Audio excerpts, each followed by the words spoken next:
हाय बच्चों, कैसे आप लोग। चलिए शुरू करते हैं आज का लेक्चर। हम आपको पढ़ा रहे हैं डायगोनल स्केल। ये डायगोनल स्केल का आपका नेक्स्ट क्वेश्चन कराएंगे हम आपको। इस टाइप का भी क्वेश्चन आपको पूछा जा सकता है। कैसे क्वेश्चन दिया गया है, सबसे पहले उसको रीड करते हैं। सबसे पहला आपका काम क्या होता है, क्वेश्चन को रीड कीजिए कि क्वेश्चन में पूछा क्या गया, क्वेश्चन को समझिए सही तरीके से। फिर उसके बाद वहां पर उसको एक्सप्लेन करना शुरू करेंगे, ठीक है, और उसका सोल्यूशन करें। ठीक, तो सबसे पहले आप क्वेश्चन को रीड कीजिए कि क्वेश्चन में आपको क्या क्या दिया गया है और क्या नहीं दिया गया है और क्या आपको बनाना है। ठीक, तो सबसे पहले क्वेश्चन को रीड करते हैं कि क्वेश्चन कैसे दिया गया है। क्वेश्चन है आपका, एक विकर्ण मापनी की रचना करें। क्या बनानी है आपको, एक विकर्ण मापनी बना ली है। पहले क्वेश्चन में बोल दिया गया है कि एक विकर्ण मापनी की रचना करें। ठीक, जिस पर मीटर, डेसीमीटर और सेंटीमीटर पढ़ सके। देखो, अगर आपको यहां पर विकर्ण मापनी भी नहीं बोला जाता कि एक विकर्ण मापनी की रचना करो, तब भी आप समझ जाते, क्योंकि यहां पर क्या बोल दिया गया है, मीटर, डेसीमीटर और सेंटीमीटर। कितनी यूनिट पूछी गई है, 3 इकाइयों का अध्ययन करना है आपको। कितनी, 3 इकाइयों का अध्ययन करना है। तो 3 इकाइयों का अध्ययन हम किस में करते हैं, विकर्ण मापनी में। आगे देखिए, आगे बोला गया है, जबकि निरूपक भिन्न 1/60 हो। निरूपक भिन्न कितनी है, 1/60 हो। जबकि निरूपक भिन्न 1/60 हो, मापनी पर 4 मीटर, 4 डेसीमीटर तथा 4 सेंटीमीटर प्रदर्शित करो। 4 मीटर, 4 डेसीमीटर और 4 सेंटीमीटर प्रदर्शित करना है। देखो, यहां पर एक चीज नहीं ओपन कही गई है कि ये मापनी कितना मापने के लिए पर्याप्त है। क्या नहीं दिया गया है कि यह मापनी इतना मापने के लिए पर्याप्त है। XYZ कुछ भी हो सकता है, तो वो नहीं दिया गया है। तो वो हम कैसे निकालते हैं, वो निकालते हैं हम जितना हमें प्रदर्शित करना है उसी के अकॉर्डिंग निकालते हैं। थोड़ा डिपेंड भी करता है कि हम कैलकुलेशन भी हमारी सही हो रही है या नहीं हो रही है, ये भी डिपेंड करता है। ठीक है, देखो, अगर हम यहां पर आइए, अब हमें पता है कि हम यहां पर सोल्यूशन करते हैं। देखो, एक चीज यहां पर बहुत अच्छी निकल के आएगी जो मैं आपको समझाना चाहूंगा। या आपको RF दी गई है 1/60। कितनी दी गई है, 1/60। Maximum capacity of length, maximum capacity of length कि यह मापनी कितना मापने के लिए पर्याप्त है, ये नहीं दिया गया। ये क्या है, ये क्वेश्चन मार्क है, यही तो नहीं दिया गया। मैक्सिमम कैपेसिटी ऑफ लेंथ नहीं दिया गया। और आपको क्या निकालना होता है, लेंथ ऑफ स्केल निकालना होता है। क्या निकालना है, length of scale. Length of scale का जो फॉर्मूला होता है वो होता है आपका RF multiply maximum capacity of length. ये आपका फॉर्मूला होता है किसका, लेंथ ऑफ स्केल का। लेंथ ऑफ स्केल का ये फॉर्मूला होता है। जब आपको मैक्सिमम कैपेसिटी ऑफ लेंथ होगी तभी तो आप क्या निकाल पाएंगे, यहां पर लेंथ ऑफ स्केल निकाल पाएंगे, क्योंकि RF आपको ऑलरेडी दे दी गई है। तो आपको क्या चाहिए, मैक्सिमम कैपेसिटी ऑफ लेंथ चाहिए। तो मैक्सिमम कैपेसिटी ऑफ लेंथ हम कहां से निकालते हैं वो देखते हैं। मैक्सिमम कैपेसिटी ऑफ लेंथ निकालते हैं, हमें जो मापने के लिए प्रदर्शित किया गया है उसी से अगला पॉइंट या उससे अगला पॉइंट भी हम ले सकते हैं, अगर हमारी कैलकुलेशन सही नहीं होगी। ये ध्यान देना है आपको। मैंने क्या बताया कि हम क्या करते हैं, जो हमें मापने के लिए प्रदर्शित करने के लिए दिया गया है, इस मापनी पर जो हमें प्रदर्शित करने के लिए दिया गया है, हम उससे जस्ट अगली यूनिट लेते हैं। जैसे यहां पर 4 मीटर, 4 डेसीमीटर, 4 सेंटीमीटर दिया है, तो इससे जस्ट अगली यूनिट क्या होगी, इससे जस्ट अगली यूनिट होगी 5 मीटर। 5 मीटर। बट एक चीज ध्यान रखना, अगर 5 मीटर आपका कैलकुलेट करते वक्त, आपको काटते वक्त एक्यूरेट नहीं आ रहा है, तो वहां पर आप इसको स्किप कर सकते हो। फिर आप इससे अगली यूनिट यूज कर सकते हो, 6 मीटर। अगर ये भी सही नहीं आ रहा तो तब इसको भी आप स्किप कर सकते हो। कैसे, एग्जांपल में समझिए, इसलिए मैंने ये क्वेश्चन यहां पर पुटअप किया है। आपकी RF दी गई है, ठीक है, अभी आपको मैं रफली बता रहा हूं, आपकी RF दी गई है 1/60। कितनी दी गई है, 1/60। अगर मैं direct maximum capacity of length कितनी ले लूं, 5 मीटर ले लूं। मैंने ली 5 मीटर, ध्यान से समझना इस क्वेश्चन को, 5 मीटर ली। अब हम जानते हैं कि 1 मीटर इजकल टू 100 सेंटीमीटर होते हैं। कितने होते हैं, 100 सेंटीमीटर। तो 1/60 इजकल टू 500 सेंटीमीटर हो जाएगा। 100 से मल्टीप्लाई कर दी मैंने डायरेक्ट। अब देखो, एक जीरो से एक जीरो कट गई। जब मैं इसको 6 से काटता हूं, 6 से मैंने इसको काटा, 6 से इसको काटिए तो 6 छंग 36, 6 7 42, 6 48। तो कितना आ गया आपके पास आया 8। 48 आया, 48 को आपने काटा, कितना बचा, यहाँ पर 2 बचा, तो 20 हो गया। तो दशमलव आप लगाएंगे, कितना हो गया, 20 6 18। फिर कितना बचा, 2 बचा, 6 18। तो ऐसे 3 चल रहा है, जबकि ये पूरा कंप्लीट नहीं कट रहा है। तो आप क्या करेंगे ऐसी सिचुएशन में क्या करेंगे, जस्ट आप इससे अगली यूनिट यूज करेंगे। ठीक है, अब आप यहाँ पर 5 मीटर को स्किप कर देंगे। क्या स्किप कर देंगे, 5 मीटर को स्किप कर देंगे, आप जस्ट इससे अगली यूनिट चेक करके देखेंगे कितनी 6 मीटर। अब मैं क्या करता हूं, मैं यहां पर 6 मीटर यूज करके देखता हूं, 1/60 और लेंथ ऑफ स्केल में लेता हूं 6 मीटर। यहां पर मीटर की जगह मैं क्या करूंगा 100 से मल्टीप्लाई कर दूंगा, कितने से 100 से मल्टीप्लाई कर दूंगा तो सेंटीमीटर में हो जाएगी। तो 1/60 मल्टीप्लाई 600 सेंटीमीटर आ गया, एक जीरो से जीरो कट गई। अब देखो ये पूरा कट रहा है, आपको कितना आ गया 10 सेंटीमीटर आ गया। तो आप अब यूज कर सकते हैं, अब आप क्या यूज कर सकते हैं, यहाँ पर 6 मीटर ले सकते हैं। अगर आपको ऐसी सिचुएशन कभी क्रिएट हो जाए, ऐसी सिचुएशन कभी क्रिएट हो जाए कि वो कंटिन्यू पूरा ना कटे, तो आप वहां पर उससे जस्ट अगली यूनिट यूज कर सकते हैं। ध्यान रखना मैक्सिमम कैपेसिटी ऑफ लेंथ आपको नहीं दी गई है, तो ऐसी सिचुएशन कभी आ जाती है आपको, तो वहां पर क्या कर सकते हैं आप उससे अगली यूनिट चेक करके सीख सकते हैं। अगर उसमें भी गड़बड़ आ रही है तो आप उससे अगली यूनिट चेक कर सकते हैं, कोई प्रॉब्लम नहीं है किसी प्रकार का भी। ठीक है, तो अब मैं इसको रब करता हूं और यहां पर मैं मैक्सिमम कैपेसिटी ऑफ लेंथ कितनी लेता हूं, मैक्सिमम कैपेसिटी ऑफ लेंथ कितनी लेता हूं, देखो मेरे को लेंथ ऑफ स्केल आरएफ मेरे पास है 1/60 और मैक्सिमम कैपेसिटी ऑफ लेंथ मैंने कितनी ली 6 मीटर। और हम जानते हैं 1 मीटर इज इक्वल टू कितना आता है आपका 100 सेंटीमीटर। तो अब यहाँ पर 1/60 और यहाँ पर मैं 100 से मल्टीप्लाई कर दूंगा, तो ये जगह सेंटीमीटर, 0 से 0 और 6 से इसको काटना, 1 आ गया और इसमें जब मल्टीप्लाई करोगे 10 में तो कितना आ जाएगा आपका 10 सेंटीमीटर। तो आपकी लेंथ ऑफ स्केल कितनी आई 10 सेंटीमीटर आपकी लेंथ ऑफ स्केल आई। कभी कभी आपको ऐसा भी क्वेश्चन दे दिया जाता है कि आप सोचोगे कि मेरी तो लेंथ ऑफ स्केल निकल ही नहीं रही है, तो उस सिचुएशन में आपको क्या करना होगा, उस सिचुएशन में आपको मैक्सिमम कैपेसिटी ऑफ लेंथ को स्किप करना होगा। ठीक है, 5 पर नहीं आ रही तो 6 पर आएगी, 6 पर नहीं आएगी 7 पर आएगी, 7 पर नहीं आ रही तो 8 पर आएगी, अगर आपको नहीं दी गई है। अगर आपको दे दी गई है तो आपको वही लेनी है, अगर आपको दे दी गई है तो आपको वही लेनी है। जब नहीं दी जाती तो आप स्किप कर सकते हो, नेक्स्ट यूनिट पर जा सकते हो। अब हमारे पास लेंथ ऑफ स्केल आ गई, तो अब हम क्वेश्चन को सोल्व करना शुरू कर सकते हैं। अब सबसे पहले आपका काम क्या होता है, मिनी ड्राफ्टर को ड्राइंग शीट के अकॉर्डिंग सेट करना, मिनी ड्राफ्टर को ड्राइंग शीट के अकॉर्डिंग सेट करना। तो मिनी ड्राफ्टर मैंने कितना लिया, इसमें स्केल लेनी है 10 सेंटीमीटर, तो मेरे को 10 सेंटीमीटर मैंने ये ली, कितनी ली 10 सेंटीमीटर, 10 सेंटीमीटर मैंने ये ली और मैं इसको 5 सेंटीमीटर ऊपर लेकर जाता हूँ और एक बॉक्स यहाँ पर बनाया ऐसे, ये बनाया मैंने एक बॉक्स यहाँ पर ऐसे।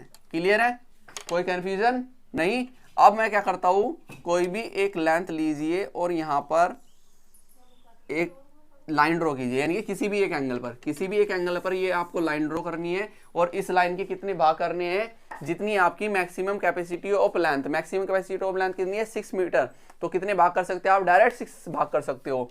तो यहाँ पर मैंने इसके डायरेक्ट 6 भाग किए, 6 भाग में कर लेता हूँ। तो मैं देखो इक्वल 6 भाग करने हैं, कंपास में कोई भी डिस्टेंस लो और चाप लगाते चली जाओ, कंपास में कोई भी डिस्टेंस लो चाप लगाते चली जाओ। अगर कंपास से नहीं करना चाह रहे तो स्केल को यहाँ पर रखिए और इक्वल 6 भागों में डिवाइड कर दीजिए। जैसे मैं 4 सेंटीमीटर का लेता हूँ तो 4 सेंटीमीटर पॉइंट मार्क कर रहा हूँ हर एक 4 सेंटीमीटर पे, 1 2 3 4 5 और 6 मैंने हर एक 4 सेंटीमीटर पर पॉइंट मार्क किए। तो ये मेरा 1 2 3 4 5 6। अब लास्ट पॉइंट को मिलाइए इस लास्ट कॉर्नर पर, लास्ट पॉइंट को देखो मैंने इस लास्ट कॉर्नर पर मिलाया और स्केल को सेट किया, ये था, इसको मैंने यहाँ पर मिलाया और स्केल सेट किया। और स्केल जो सेट है तो डायरेक्ट बस सबको आपको ऊपर लेकर जाना है। अब बस आपको डायरेक्ट ऊपर लेकर जाना है, तो क्या करना है आपको, बस डायरेक्ट आप ऊपर ऐसे लेकर जाएंगे, ऐसे डायरेक्ट आप ऊपर लेकर जाएंगे। ये वर्क हो गया। वर्क होने के बाद अब स्केल को कीजिए इक्वल इसके साथ सेट, सेट करने के बाद इनको वर्टिकल ऊपर उठाइए। क्या उठाना है, वर्टिकल ऊपर। तो वर्टिकल आपने ऐसे ऊपर उठाए, वर्टिकल आपने ऐसे ऊपर उठाए, ऐसा आप ऊपर उठाएंगे। तो वर्टिकली आप इनको आप ऊपर ऐसे उठाएंगे। अब इसमें आप रीडिंग दे देंगे 0 meter, 1 meter, 2 meter, 3 meter, 4 meter और 5 मीटर। किस में है ये आप पढ़ेंगे मीटर में। अब देखो एक भाग पूरा कितने का है, मीटर का है। ये जो एक बॉक्स है ये पूरे मीटर का है। अब इस बॉक्स में आप क्या कर सकते हो, अब देखो आपको मीटर और डेसीमीटर शो करना है। आप जानते हैं 1 मीटर में 10 डेसीमीटर होते हैं, 10 डेसीमीटर होते हैं। तो आप इस बॉक्स के कितने भाग कर सकते हैं, 10 भाग कर सकते हैं। यही काम हमें अब करना है, यही काम हमें अब करना है। तो मैं यहाँ पर स्केल को किसी भी एक एंगल पर यहाँ पर लूंगा और एक लाइन ऐसे ड्रॉ करूंगा। स्केल को किसी भी एक एंगल पर लिया और यहाँ पर ये मैंने लाइन ड्रॉ की और मैं इसके इक्वल कितने भाग कर लेता हूँ, 10 भाग कर लेता हूँ। तो मैं 2-2 सेंटीमीटर पर पॉइंट मार्क कर रहा हूँ, इक्वल 2-2 सेंटीमीटर पर। तो मैंने पॉइंट मार्क किए 1 2 3 4 5 6 7 8 9 10। तो इक्वल मैंने इसके कितने भाग किए, 10 इक्वल भाग किए, 10 इक्वल भाग किए, 10 इक्वल भागों में मैंने इसको ऐसे डिवाइड किया। ठीक, अब ये लास्ट पॉइंट आप इसको इस पर मिलाना है। अब नहीं, या लास्ट पॉइंट आपको इस पर मिलाना है। ये लास्ट पॉइंट आप इसको यहाँ पर मिलाएंगे इसके साथ। ठीक, और स्केल को डायरेक्ट ऐसे ड्रॉ कीजिए। फिर इसके बाद अब स्केल आपकी सेट है। अब ये जो पॉइंट है बस डायरेक्ट आप ऊपर लेकर जाइए, आप डायरेक्ट ऐसे ऊपर लेकर जाएंगे। ठीक है, बस डायरेक्ट आपको ऊपर लेकर जाना है, कुछ भी नहीं सोचना है। ठीक है, जहाँ पर भी जाएंगे ये अपने आप पॉइंट वहीं पर ही मिल जाएंगे। ठीक है, क्योंकि आपकी स्केल सेट है तो ये डायरेक्ट पॉइंट वहीं पर ही मिलेंगे। ठीक है, ऐसे बस लेकर जाइए, आपको लाइन ड्रॉ करते जाना है, आपको लाइन ड्रॉ करते हुए जाना है। क्लियर है? तो बस ऐसे लाइन ड्रॉ करते आप जाइए, ऐसे लाइन ड्रॉ करते आप जाइए, तो डायरेक्ट पॉइंट वहीं पर ही जाएंगे। अब ये हो गया। अब इस लास्ट पॉइंट को यहाँ पर इस कॉर्नर पर मिलाना है, आपको डायगनली बनाना है, तिरछा। ये जो लास्ट पॉइंट आया इस कॉर्नर पर मिलाएंगे। तो स्केल को मैंने सेट किया ऐसे, देखो स्केल को मैंने सेट किया, इस पॉइंट के साथ ऐसे सेट करेंगे, इस पॉइंट के साथ ऐसे सेट करेंगे, स्केल कर देंगे टाइट, स्केल कर देंगे टाइट। तो ये लास्ट पॉइंट मैंने इसके साथ मिलाया तो ऐसा आया। फिर इससे अगला पॉइंट, अब डायरेक्ट बस उसको ऊपर उठाइए, कुछ भी आपको देखने या सोचने की ज़रूरत नहीं है, बस उसी पर वर्क करना था। अब इनको डायरेक्ट डायगनली ऐसा आप ऊपर वर्टिकल लेकर जाएंगे, डायगनली आप इनको ऊपर ऐसे लेकर जाएंगे। ठीक है, डायगनली आप इनको ऊपर ऐसे लेकर जाएंगे। अब इससे लास्ट भी बच रहा है जीरो वाला भी, तो जीरो वाले को भी आप ऐसे लेकर जाएंगे। ये ऐसे मिल गए, कोई कंफ्यूजन नहीं। अब स्केल को आपको यहाँ पर ये देखो, ये 10 भाग हो गए। अब एक भाग 1 डेसीमीटर को शो कर रहा है, इसका जो एक लाइन है 1 डेसीमीटर को शो कर रही है, इसके बीच का एक भाग 1 डेसीमीटर को। अब आप जानते हैं आपको क्या भी शो करना है, सेंटीमीटर। आप जानते हैं 1 डेसीमीटर में 1 डेसीमीटर इक्वल टू होता है 10 सेंटीमीटर, सेंटीमीटर। तो आप इसके यहाँ पर 10 भाग कर सकते हो। अब ये बॉक्स है, इसके 10 भाग कर सकते हो इधर से। तो मैं यहाँ से कोई एक एंगल ले लेता हूँ, यहाँ पर मैंने कोई एक एंगल लिया और इसको भी इक्वल मैंने 10 भागों में डिवाइड किया। तो इक्वल 10 भागों में डिवाइड करने पर मैं 2-2 सेंटीमीटर पर पॉइंट मार्क कर रहा हूँ। 1 2 3 4 5 6 7 8 9 10। ठीक है, तो यहाँ पर ऐसे कर दीजिए 1 2 3 4 5 6 7 8 9 10। 10 इक्वल भाग हो गए। अब इस लास्ट कॉर्नर को यहाँ पर आप मिलाएंगे। अब ये मैंने लास्ट कॉर्नर लिया और लास्ट पॉइंट लिया और इस कॉर्नर पर मिलाया, इस कॉर्नर पर ऐसे मिलाया और स्केल को सेट करने के बाद डायरेक्ट बस आप इनको अब ऊपर उठाएंगे, डायरेक्ट अब आप इनको ऊपर ऐसे उठाएंगे। ठीक है, तो ऐसे ऊपर लेकर जाइए, सभी को ऐसे ऊपर लेकर जाइए, सारे पॉइंट इक्वल जाएंगे। ठीक है, कुछ भी आपको बचा चेंज करने की ज़रूरत नहीं है। जब आप पॉइंट उठाते हैं बस आपको डायरेक्ट लाइन ड्रॉ करते जाना है, पॉइंट पर मार्क कीजिए और लाइन ड्रॉ करते जाइए, पॉइंट पर मार्क कीजिए, लाइन ड्रॉ करते जाइए। ये वर्क हो गया। ये वर्क होने के बाद स्केल को करिए सेट, क्योंकि इनको आपको हॉरिजॉन्टली लेना है, हॉरिजॉन्टल। अब इनको ऐसे मिला दीजिए, हॉरिजॉन्टली इनको ऐसे मिला दीजिए, बिल्कुल क्षैतिज। ठीक है, हॉरिजॉन्टल में आप इनको ऐसे मिलाएंगे, हॉरिजॉन्टल में आप इनको ऐसे मिलाएंगे, ऐसे आपने इनको मिलाया। क्लियर है? तो ऐसे इनको लेकर जाइए, ऐसे मिलाते जाइए, ऐसे आप इनको मिलाते गए।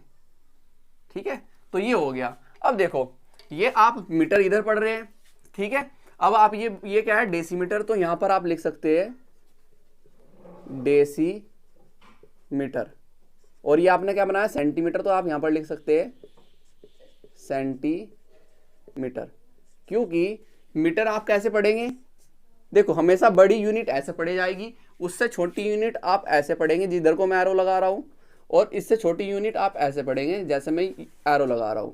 ऐसा आपको रीड करने हैं, मीटर, डेसीमीटर, सेंटीमीटर। अब देखो आपको पढ़ना कितना है, 4 मीटर, 0 1 2 3 4। 4 मीटर तो आपने यहां पर रीड किया, 4 मीटर आपने यहां पर रीड किया। क्लियर है? 4 मीटर रीड करने के बाद अब आपको रीड करना है 4 डेसीमीटर। तो डेसीमीटर ऐसे रीड करेंगे, यहाँ पर 0 है, 0 के बाद 1 2 3 4, 4 डेसीमीटर यहाँ पर आ गया। डेसीमीटर के बाद आपको कितना 4 सेंटीमीटर। तो अब देखो 1 2 3 4, 4 सेंटीमीटर जैसे आप रीड करेंगे, यहाँ पर स्टार बनाएंगे, यहाँ पर स्टार बनाएंगे। स्टार बनाने के बाद अब आप इस स्टार से डायरेक्ट वर्टिकल ऐसे उठाएंगे, इस स्टार से डायरेक्ट वर्टिकल ऐसे उठाएंगे और यहाँ पर इसको शो कर देंगे, यहाँ पर इसको शो कर देंगे ऐसे। और कितना शो करना है आपको 4 मीटर, 4 डेसीमीटर, डेसीमीटर और 4 सेंटीमीटर, 4 सेंटीमीटर। ये शो हो गया, ये आपको शो करना था। अब ये जब आपने शो किया, इस लाइन को यहां पर मिला दीजिए। ये लाइन थी, कितना आपने शो किया, यहां से शो किया है, तो इसको ऐसे मिलाइए इसके साथ। ठीक, किस आरएफ पे आपने बनाया, वो आरएफ आप ऊपर लिख दीजिए। किस आरएफ पे आपने बनाया, 1/60 आरएफ पर बनाया है। अब आपने LOS कितना लिया था, लेंथ ऑफ स्केल कितनी ली थी, वो भी आप शो कर सकते हैं। लेंथ ऑफ स्केल कितनी ली है आपने, वो भी यहाँ पर शो कर दीजिए। आपने लेंथ ऑफ स्केल ली है कितनी, 10 सेंटीमीटर। LOS आपने ली है 10 सेंटीमीटर। ठीक, तो ये आपकी क्या बन गई, विकर्ण मापनी, विकर्ण मापनी। तो ये आपकी इस प्रकार विकर्ण मापनी का अगर ऐसे भी क्वेश्चन आ जाता है तो आपको कैसे बनाना है, जैसे मैंने बताया है। हम मीटर कैसे पढ़ते हैं, ऐसे, डेसीमीटर उससे छोटी यूनिट ऐसे पढ़ेंगे, उससे छोटी यूनिट ऐसे पढ़ेंगे। क्लियर है? तो यही चीजें आपको समझनी होगी डायगोनल स्केल में। अगर आप ये चीजें सब समझ गए, आप मैक्सिमम कैपेसिटी ऑफ लेंथ निकालनी समझ गए, LOS लेंथ ऑफ स्केल निकालनी समझ गए, तो ये समझ लो कि आप पूरा बहुत बेहतरीन तरीके से क्वेश्चन कर पाएंगे, आपका एक भी नंबर नहीं कट पाएगा। ठीक है, तो चलिए अब हम आपको मिलते हैं नेक्स्ट लेक्चर में। अभी के लिए थैंक यू।